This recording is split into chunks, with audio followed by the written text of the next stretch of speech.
Chapter 22. Trossingen prepared for the holidays, but Friedrich's heart was joyless and sick with worry. Father had been in Dachau for over a month, and still Friedrich hadn't heard from Elisabeth. Nor had Father answered one of Friedrich's or Uncle Gunter's letters. Was he ill? Was he warm enough? Had he enough to eat? Was he alive? Uncle Gunter nodded to the dinner. You barely sleep, you pick at your food. Your work at the factory has slowed. I haven't heard a sound from your harmonica in weeks. Eat, Friedrich. You need to stay strong.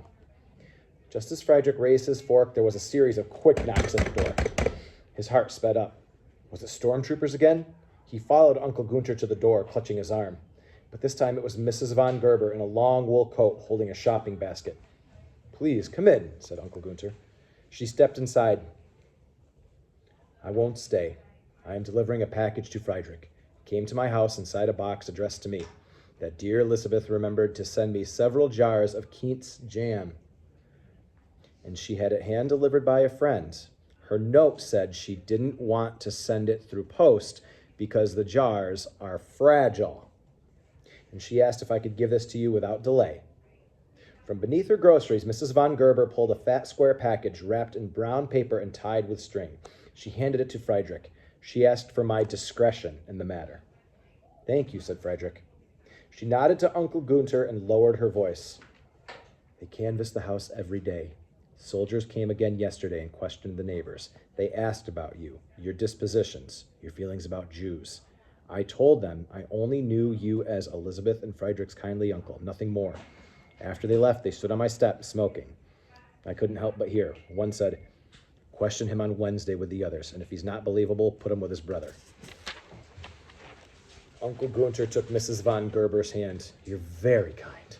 She pulled away. I'll be going. I must visit a friend on the next floor. She's my excuse for being in the building. She quickly slipped out the door and was gone. Uncle Gunter locked the door behind her and pulled the shades. Uncle, they're going to question you. It is nothing we didn't suspect. Besides, I'll be believable. I know what to say to please them. Now let's see what Elisabeth has sent. He nodded toward the package. Friedrich sat down at the table. With a knife, he carefully cut the string and unwrapped the brown paper. An envelope lay on the lid of a square tin. He took a deep breath before he opened it, unfolded the letter, and began to read. Dear Friedrich, thank you for your recent correspondence. I wish you a happy winter solstice instead of a Merry Christmas. Even if you still celebrate Christmas, it is recommended that people not put stars on top of their trees. A 6-pointed star is a Jewish symbol, and a 5-pointed star is a communist symbol, both of which do not align with Nazi ideology. Stars of any type are not appropriate. My work goes well. He scanned the rest. It was all about her league work and her hope that Friedrich would join the Hitler Youth. He opened the box and unfolded the paper. Cookies shaped like swastikas? Is it all she can think about? He shoved his chair backwards, stood and tossed the letter on the table, and began to pace around the kitchen. I wrote her that Father is in Dachau. I asked her to help me, and all she talks about are stars. She didn't even ask about him. Tears welled in his eyes. Uncle Gunter picked up the letter and began to read it. Friedrich, what does the postscript mean? I hope you enjoy the cookies. I made them myself, especially for you and Uncle. Don't eat them all at once as you tried to before, especially since I won't be there to hide them from you. Friedrich threw his hands in the air, trying to remember.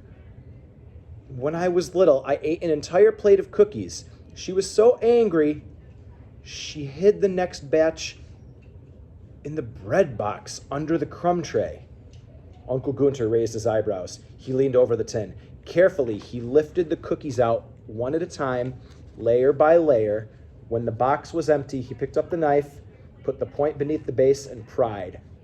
A false bottom popped up. Friedrich sucked in his breath. Underneath were stacks of Reichsmarks. Wide-eyed, Friedrich carefully picked them up, fanned them out, then laid them on the table. Is it enough?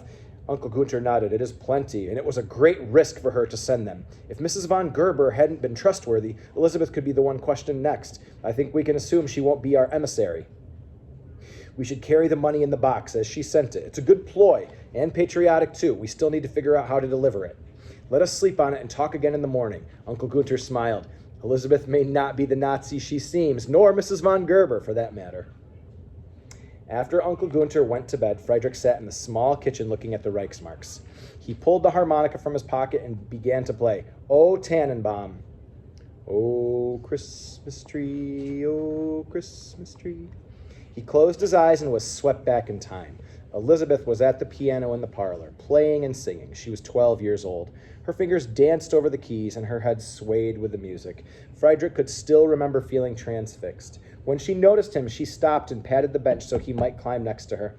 She began again, and together they sang, "O Christmas tree, O Christmas tree, how lovely are thy branches. They're green when summer days are bright. They're green when winter snow is white.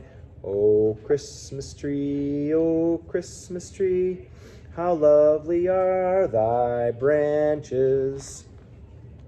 When they had finished singing, they turned to each other and laughed, and Elisabeth impulsively took his face in her hands and kissed his cheeks. No matter what she had said in recent months, she had loved him once. Did she still?